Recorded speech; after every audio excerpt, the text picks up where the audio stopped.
নমস্কার বন্ধুরা, tasty and hygienic byte চ্যানেলে আপনাদের সবাইকে স্বাগত জানাই।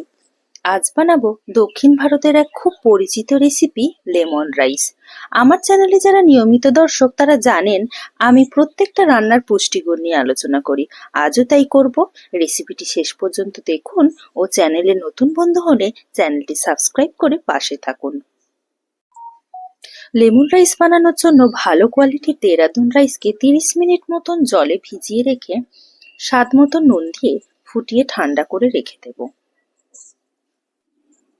এবার অন্য একটি ফ্রাইং প্যানে পরিমাণ মতন সাদা তেল দেব এবং সাদা তেলে দিয়ে দেব বেশ কিছুটা চীনাবাদাম। চীনাবাদামকে ভালোভাবে ভেজে নেব এবং তুলে রাখবো। চীনাবাদামকে ভেজে তুলে রাখার কারণে রাইসের মধ্যে বাদাম শেষ পর্যন্ত ক্রিস্পি থাকবে, যা খেতে খুব ভালো লাগবে। এরপর ওই বাদাম ভাজা তেলে দেব 1 চামচ অড়হর ডাল, 1 চামচ বিউলির ডাল, কয়েকটা শুকনো লঙ্কা ও কাঁচা লঙ্কা, 1 চামচ পরিমাণ আদা কুচি ও হাফ চামচ পরিমাণ কালো সর্ষেও দিয়ে দেব। সমস্ত উপকরণগুলিকে ভালোভাবে কিছুক্ষণ নেড়ে নেব এবং তার মধ্যে দিয়ে দেব কিছুটা কারি পাতা। কারি পাতা মচমচে করে ভাজা হয়ে গেলে দিয়ে দেব একটু হলুদ গুঁড়ো।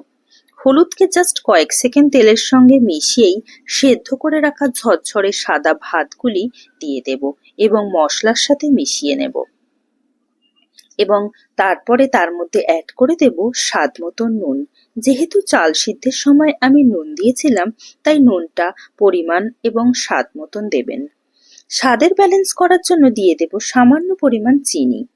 তারপর গ্যাস বন্ধ করে লেবুর রস ও ভাজা চীনাবাদাম মিশিয়ে নিলেই তৈরি হয়ে যাবে আজকের আমার সুস্বাদু, টেস্টি এবং healthy lemon rice. Lemon rice কেবলমাত্র স্বাদে নয়, স্বাস্থ্যগুণেও পরিপূর্ণ। এই রান্নায় রাইস থেকে কার্বোহাইড্রেট ও বাদাম ও ডালগুলি থেকে পর্যাপ্ত প্রোটিন পেতে পারি। লেবু রস ও কারি পাতা প্রচুর পরিমাণে ভিটামিন ও মিনারেলে পরিপূর্ণ। লেমন রাইস নিয়মিত খেলে ইমিউনিটি বাড়ে, কারণ লেবুতে রয়েছে ভিটামিন সি।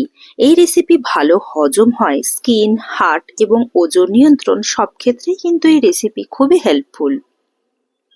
আমার লেমন রাইস কমপ্লিট হলো। লেমন রাইসকে আমি আজ চিকেন কারির সাথে সার্ভ করলাম। আপনারা পছন্দ মতন আপনাদের নিরামিষ, আমিষ, গ্রেভি আইটেমের সাথে সার্ভ করতে পারেন। আজকের রেসিপি আমি এখানেই শেষ করলাম।